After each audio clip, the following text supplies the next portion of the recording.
Assalamualaikum Ustadz. Waalaikumsalam warahmatullahi wabarakatuh. Bagaimana cara kita meminta maaf pada orang yang telah kita gibahi? Satu, pada yang kita kenal, apakah kita harus menjelaskan secara rinci? Yang kedua, pada orang yang kita tidak kenal, misalnya artis atau presiden atau politikus. Terima kasih.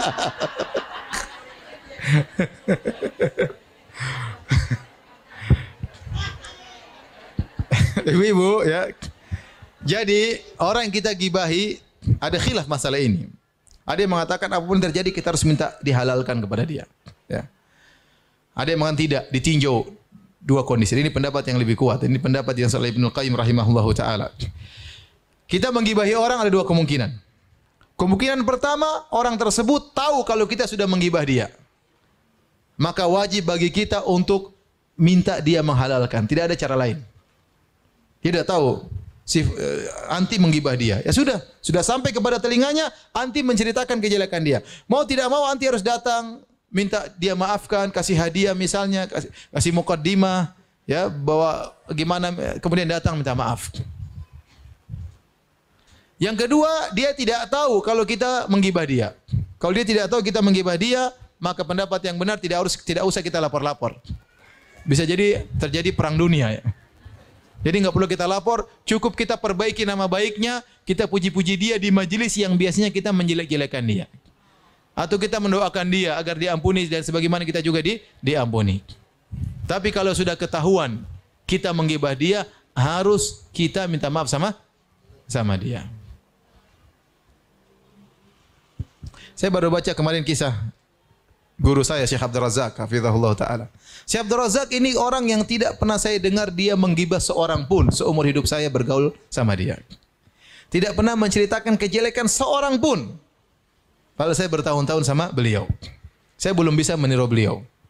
Tapi beliau mengajar saya S1, beliau mengajar saya S2, beliau mengajar saya S3 dan sering saya safar sama beliau, tidak pernah sekalipun dia menceritakan kejelekan orang lain. Dan itu bagi saya itu suatu keajaiban. Ya.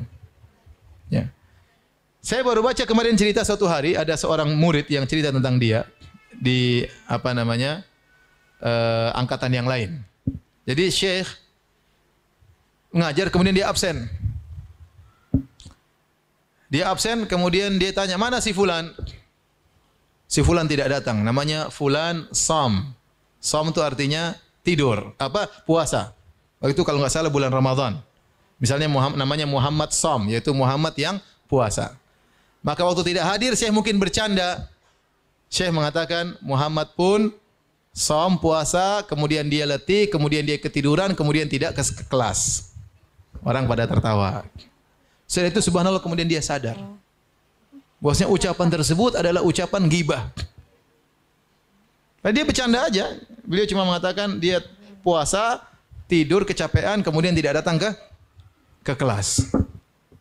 Akhirnya besoknya pas orang itu datang, Syekh datang kepada muridnya tersebut.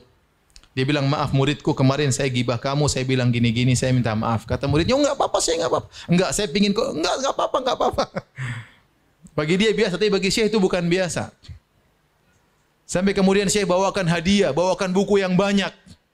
Saya harap kamu memaafkan saya. Saya harap kamu, sudah sih saya sudah maafkan, tapi subhanallah. Itu kenapa? Karena dia tidak biasa gibah, sehingga sedikit saja ada salah ngomong, sinyalnya bunyi. Kita ini terlalu sering gibah, sehingga udah hal biasa. Sinyalnya udah mati. Harusnya kita baper kalau masalah gibah. Oh, ini gibah, ini baper.